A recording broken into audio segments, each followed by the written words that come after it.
Friends, आज हम बात कर रहे हैं अदानी विल्मा लिमिटेड की और साथ में हम बात करेंगे अदानी पावर की। दोनों स्टॉक ने आज कमाल किया और दोनों स्टॉक में ही हमें अपर सर्किट देखने को मिला। यहाँ पे अदानी विल्मा लिमिटेड की बात करें तो एक बहुत बड़ी गुड न्यूज निकल के आ रही है। वो क्या गुड न्यूज है उसको डिस्कस करेंगे। साथ में कुछ चैलेंजेस निकल के आ रहे हैं एफएमसीजी सेक्टर के लिए। क्या है वो चैलेंजेस और उसका क्या इफेक्ट पड़ सकता है एफएमसीजी सेक्टर के स्टॉक के ऊपर, इस वीडियो के माध्यम से उसको डिस्कस करेंगे। और आने वाले समय में क्या अदानी विल्मा लिमिटेड ऐसे ही स्टॉक दौड़ने वाला है या फिर वापस बड़ी गिरावट होने वाली है। दूसरी तरफ अगर हम देखें तो अदानी पावर लिमिटेड से एक बड़ी अपडेट निकल के आ रही है, उसको डिस्कस करेंगे। क्या आने वाले समय में अदानी पावर में अच्छी खासी तेजी बन सकती है। वैसे अगर आप देखोगे तो अदानी पावर का कारोबार लगातार बढ़ रहा है और ऐसे में आने वाले समय में लग सकता है कि अदानी पावर कुछ बड़ा करता हुआ दिखाई देगा। तो क्या ऐसे में हमें अदानी पावर में इन्वेस्टमेंट करना चाहिए। ये दोनों स्टॉक ऐसे हैं जो आने वाले समय में आप वाकई में आपको मल्टीबैग रिटर्न भी दे सकते हैं। लेकिन यहाँ पे अगर बाजार में कुछ निगेटिव बातें हुई तो बाजार में इसका निगेटिव इफेक्ट भी देखने को मिल सकता है और स्टॉक काफ़ी नीचे भी आ सकते हैं। लेकिन बाजार के लिए भी कुछ पॉजिटिव बातें निकल के आ रही है जिसको डिस्कस करेंगे। लेकिन फ्रेंड, उससे पहले अगर आप पहली बार हमारे चैनल पर आए तो चैनल को सब्सक्राइब कर दीजिए, एक बेल आइकॉन दबा दीजिए ताकि जब भी नया वीडियो बने पहला नोटिफिकेशन आपको मिले। वीडियो पसंद आए तो लाइक शेयर जरूर कीजिए। चलो फ्रेंड्स, वीडियो स्टार्ट करते हैं। मैं हूँ आपका दोस्त एसबी दवे और हमारे अपने चैनल ऑनलाइन कमाई में आपका बहुत बहुत स्वागत है। फ्रेंड्स, बाजार के लिए जो सबसे बड़ी खुशखबरी है वो ये है कि क्रूड ऑयल की प्राइस लगातार नीचे आ रही है। ऐसे में बाजार को अब जो महंगाई का जो बड़ा डर था मंदी आने का, उसमें कुछ राहत मिल सकती है। लोगों की खरीदारी पाव जो है वो बढ़ सकती है, क्योंकि जब प्राइस नीचे आएगी तो लोग खरीदारी करेंगे। तो ऐसे में कुछ पॉजिटिव संभावना बन सकती है। दूसरी तरफ इंडिया को बहुत बड़ा प्रॉफिट हुआ है रसिया से तेल खरीदने की वजह से। रसिया से 50% क्रूड ऑयल खरीदा, वो भी बहुत सारी डिस्काउंट प्राइस में, जिसकी वजह से आने वाले समय में इसका पॉजिटिव इफेक्ट देखने को मिलेगा। सबसे अच्छी बात यह है चाइना और बहुत सारी कंट्रीज में लॉकडाउन फिर से लगे, जिसकी वजह से जो कंजम्पशन है क्रूड ऑयल का वो कम हो गया। तो ऑयल का कंजम्पशन कम होने की वजह से उसकी प्राइस में गिरावट लगातार जारी है और उसका फायदा आने वाले समय में हमें बाजार में देखने को मिल सकता है। अब हम चलेंगे अदानी विल्मा लिमिटेड की तरफ। तो फिलहाल स्टॉक 586 पर है, जहाँ पे 5% का अपर सर्किट लगा। लेकिन अगर आप देखोगे तो आज इसमें 561 का हमें निचला लेवल भी देखने को मिला। तो काफ़ी अच्छी तेज़ी बनी है स्टॉक के अंदर, निचले लेवल से फिर से अच्छी खासी खरीदारी हो रही है। अगर हम निफ्टी एफएमसीजी सेक्टर की बात करें तो 37,778 के स्तर पर क्लोजिंग रही, जहाँ पे 1.24% की शानदार तेजी थी और नतीजा ये रहा कि आज हमें बाजार में तेजी देखने को मिली। ओवरऑल आज आईटी सेक्टर खाली गिरावट के साथ में क्लोजिंग दिया, बाकी सारे सेक्टरों में शानदार तेजी थी। अगर हम इसके वॉल्यूम को देखें तो पिछले एक महीने पहले इसका 20 लाख का वॉल्यूम था, 1 वीक पहले 14 लाख का वॉल्यूम था, कल 13 लाख का वॉल्यूम था, आज भी 13 लाख का वॉल्यूम हो। तो एक जैसे वॉल्यूम में ही कामकाज हो रहा है और फिलहाल ये एएसएम लिस्ट 4 में और इस वजह से यहाँ पे बड़ी अपडाउन आपको देखने को नहीं मिलेगी। इसकी परफॉर्मेंस देखें तो 227 का 52 वीक का लो है जब इसका आईपीओ आया था, लेकिन इसकी हाई 878 की। फिलहाल स्टॉक 585 के आसपास है। यहाँ पे एक बड़ी गुड न्यूज निकल के आ रही है। यहाँ पे IIFL सिक्योरिटीज़ की तरफ से जो रिपोर्ट पेश की गई है उसके हिसाब से आने वाले समय में यानी जुलाई में जब अपना AMFI यानी जो association of mutual fund of in India है उनकी तरफ से जो अपनी नई लिस्ट जारी की जाएगी, जिसको रिव्यू किया जाएगा, तो उसमें इस बार LIC और अदानी विल्मा लिमिटेड को जगह मिल सकती है, क्योंकि इनका मार्केट कैप ज़्यादा है। तो ऐसे में वो है लार्ज कैप में जाने की उनकी पूरी शक्यता है। साथ में अगर आप देखोगे तो कुछ ऐसे स्टॉक हैं जिनको मिड कैप से लार्ज कैप में शिफ्ट किया जा सकता है, जिसमें अदानी पावर है और यहाँ पे अदानी पावर की पूरी संभावना बन रही है। साथ में यहाँ पे अगर आप देखोगे तो चोलामंडल इन्वेस्टमेंट को भी लार्ज कैप में लिया जा सकता है, बैंक ऑफ बड़ौदा भी जा सकता है और साथ में बंधन बैंक, इनकी भी एंट्री लार्ज कैप में जा सकती है। तो यहाँ पे अगर आप देखोगे तो जुलाई के फर्स्ट वीक में ये रिव्यू किया जा सकता है लिस्ट को, तो उसमें जल्द ही इसकी जो संभावना बन रही है उसके हिसाब से अदानी विल्मा और अदानी पावर दोनों की लार्ज कैप में एंट्री हो सकती है। तो उसके बाद में सबसे बड़ा जो फायदा होगा कि यहाँ पे और इन्वेस्टर आ जाएंगे, क्योंकि आप ये ध्यान रखें कि लार्ज कैप में बहुत सारे जो सुरक्षित निवेशक है वो सिर्फ लार्ज कैप में ही निवेश करते हैं।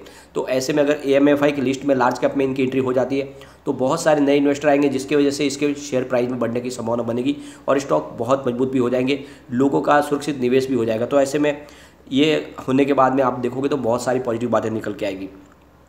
अब यहाँ पे एक चिंताजनक बात ये निकल के आ रही है कि हिंदुस्तान यूनिलीवर की तरफ से उनके चेयरमैन ने एक बड़ा बयान दिया है कि फिलहाल जो है हमारा जो ये सेक्टर है यह इस समय बहुत ज़्यादा प्रॉब्लम फेस कर रहा है और उसके पीछे वजह है कि लगातार बढ़ रही महंगाई, और जिस वजह से यहाँ पे जो खरीदारी है लोगों की वो काफ़ी कम हो गई है और हमारे सेक्टर में भी यहाँ पे इस समय जो हमारा दबाव दिखाई दे रहा है, तो आने वाले क्वार्टर में उसका इफेक्ट देखने को मिल सकता है। और ये बात सिर्फ हिंदुस्तान यूनिलीवर की तरफ से नहीं बल्कि आईटीसी की तरफ से भी कही गई है कि इन्फ्लेशन का इफेक्ट काफ़ी हमें देखने को मिल रहा है और हमारा एफएमसीजी सेक्टर इसको इफेक्ट हो रहा है, क्योंकि लगातार लोगों जो है खरीदारी कम कर रहे हैं। और अगर इस समय मानसून आगे ना नॉर्मल रहा या उससे अच्छा रहा तब तो ठीक है। कमोडिटी जो आती है जिससे एफएमसीजी से प्रोडक्ट बनते हैं, अगर उनकी प्राइस कम होगी और वो प्रचुर मात्रा में मिलेगी तब तो ये सेक्टर को आगे संभावना पॉजिटिव बनेगी, वरना फिर यहाँ पे और सारी चैलेंजेस आ सकती है। लेकिन कुल मिलाकर उनका कहना है कि आने वाले क्वार्टर में दबाव देखने को मिल सकता है। तो जो हमारा क्वार्टर 1 होगा, मुझे लगता है एफएमसीजी सेक्टर के शेयरों के लिए कुछ चिंताजनक हो सकता है, लेकिन ओवरऑल आगे का इनका भविष्य बहुत ज़्यादा उज्ज्वल है। यहाँ पे अगर हम इसके कम्युनिटी सेंटीमेंट को देखें तो स्टॉक के साथ बना हुआ है 70% बाई की कॉल है, 15% सेल की कॉल है, 15% होल्ड की कॉल है। तो यहाँ पे आप देखोगे 100 में से 85% लोग इसको लेना पसंद कर रहे हैं। एक बार इसके पिवट लेवल को चेक कर लेते हैं, तो यहाँ से अगर स्टॉक गिरता है तो 548 का फर्स्ट सपोर्ट है, ये सपोर्ट टूटा तो 538 तक स्टॉक जाएगा। तीसरा सपोर्ट इसका 527 का निकल के आ रहा है। पॉजिटिव माहौल बनेगा तो 570 का फर्स्ट रेजिस्टेंस है, इसको पार किया तो 582 तक स्टॉक जाएगा। तीसरा रेजिस्टेंस 592 का निकल के आ रहा है। तो बिल्कुल आप देखोगे कि यहाँ पे ऑलरेडी इसके 2 ऊपर के रेजिस्टेंस ब्रेक हुए, इसका मतलब बुलिश जोन में स्टॉक है और आने वाले समय में ये कमाल करता हुआ दिखाई दे सकता है। तो लॉन्ग टर्म का नजरिया तो बिल्कुल बने रहे, आने वाले समय स्टॉक आपको बहुत तेज़ी से आपके निवेश को कई गुना बढ़ाता हुआ दिखाई दे सकता है। लेकिन शॉर्ट टर्म इन्वेस्टर इस समय स्टॉक से दूर रहे, क्योंकि शॉर्ट टर्म में यहाँ पे गिरावट की संभावना बन सकती है। चलते हैं अदानी पावर लिमिटेड की तरफ। तो यहाँ पे अगर आप देखोगे तो 265 पर स्टॉक आ चुका है, जहाँ पे 5% का अपर सर्किट लगा, लेकिन आप देखोगे तो 256 का इसका भी लो बना था। यहाँ पे निफ्टी एनर्जी की अगर हम बात करें तो 24,021 के स्तर पर है, जहाँ पे 1.39% की हमें तेज़ी देखने को मिली। तो निफ्टी एनर्जी में भी आज का बहुत ही ज़बरदस्त तेज़ी थी। इसके वॉल्यूम को देखें तो पिछले 1 महीने पहले इसका 2 करोड़ का वॉल्यूम था, 1 वीक पहले 1 करोड़ का वॉल्यूम था। और यहाँ पे अगर आप देखोगे तो कल इसका 100 लाख का वॉल्यूम होता, आज भी 100 लाख का वॉल्यूम है। एक जैसे वॉल्यूम में ही कामकाज हो रहा है। यहाँ पे इसकी परफॉर्मेंस देखते तो 70 रुपीज़ इसका 52 वीक का लो है और 344 52 वीक आई फ्लैश स्टॉक 264 पर है। तो आप देखोगे पिछले 1 साल में इसने बहुत ही बेहतरीन प्रदर्शन किया, लेकिन ऊपर के लेवल से काफ़ी करेक्ट भी हो चुका है। अब यहाँ पे एक सबसे बड़ी बात निकल के आ रही है कि जैसे कि इलेक्ट्रिसिटी डिस्ट्रीब्यूशन का कामकाज अदानी पावर का भी है और बहुत सारे डिस्को में जो अपना बकाया चुका नहीं रहे, क्योंकि उनको लगता है, उनका कहना है कि हमको बहुत ज़्यादा लॉस हो रहा है, तो ऐसे में इनका पेमेंट नहीं मिल पा रहा। तो सरकार ने इनके लिए एक नई पॉलिसी लाई है कि आपको EMI बना के दी गई है, आने वाले 4 साल में आप EMI के थ्रू यानी थोड़ा थोड़ा करके पेमेंट चुकाए। तो एक तरह से देखें जो इनका बकाया कई सालों का है वो आने की संभावना बनेगी, तो इनके रेवेन्यू में बढ़ोतरी की संभावना बनेगी, तो पावर सेक्टर को कुछ संभावनाएं बनेगी। वैसे अगर आप देखोगे तो अदानी पावर लगातार बहुत सारे बिजनेस एक्वायर कर रहे हैं, लगातार अपना बिजनेस आगे बढ़ रहा है और इसकी वजह से आने वाले समय में स्टॉक में तो ज़बरदस्त तेज़ी की संभावना बिल्कुल मुझे दिख रही है, क्योंकि कंपनी आपको देखने को मिलेगा कि फॉजिल फ्यूल्स और नॉन फॉजिल फ्यूल्स दोनों में ही काम करती है। तो ऐसे में इसका भविष्य बहुत ज़्यादा उज्ज्वल है। तो आपको निवेश करना चाहिए और लंबे समय के लिए इसमें बने रहे, ये स्टॉक आपको मालामाल कर देगा। अब एक बार इसके हम कम्युनिटी सेंटीमेंट को देख लेते हैं। तो यहाँ आपको 95% बाई की कॉल दिखाई देगी, 3% सेल की और 2% होल्ड की कॉल दिखाई देगी। इसका मतलब 100 में से 97% लोग इसको लेना पसंद करें। अब एक बार हम इसके पिवट लेवल को भी चेक कर लेते हैं। तो यहाँ से अगर स्टॉक में गिरावट होती है तो 247 का फर्स्ट सपोर्ट है, ये सपोर्ट टूटा तो 241 तक स्टॉक जाएगा। जो तीसरा सपोर्ट निकल के आ रहा है वो 235 का, तो बड़ी गिरावट में 235 तक जा सकता है, ये आपको ध्यान रखना है। लेकिन अगर पॉजिटिव माहौल बनेगा तो 258 का फर्स्ट रेजिस्टेंस है, इसको पार किया तो 264 तक स्टॉक जाएगा।